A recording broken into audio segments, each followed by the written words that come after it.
Hello students, last lecture में हमने पढ़ा था मोनोहाइब्रिड क्रॉस और इनहेरिटेंस ऑफ वन जीन और साथ में क्या था test cross. Now after the monohybrid cross Mendel ने दो रूल्स दिए जिन्हें कहा गया प्रिंसिपल और लॉज ऑफ इनहेरिटेंस। तो जो फर्स्ट लॉ ऑफ इनहेरिटेंस था उसका नाम था लॉ ऑफ डोमिनेंस और जो सेकेंड लॉ था that is law of segregation.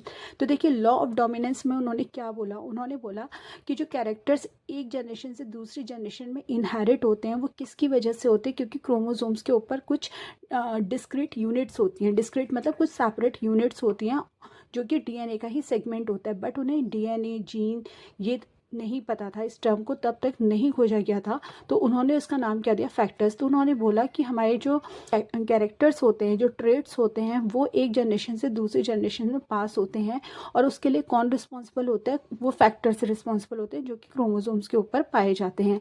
उन्होंने बोला ये जो फैक्टर्स होते हैं ये हमेशा किस में पाए जाते हैं, पेयर्स में होते हैं।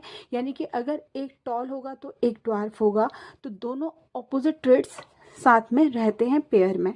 और साथ में उन्होंने क्या बोला कि जो डिसिमिलर पेयर ऑफ फैक्टर्स हैं, यानी कि जो सिमिलर तो है नहीं, अगर एक टॉल है तो एक ड्वार्फ है ना, एक रेड है तो एक वाइट है। तो उन्होंने बोला कि इनमें से एक ट्रेट अपने आप को क्या करता है, डोमिनेट करता है और एक्सप्रेस करता है अपने आप को, जबकि जो दूसरा ट्रेट है वो अपने आप को एक्सप्रेस नहीं कर पाता।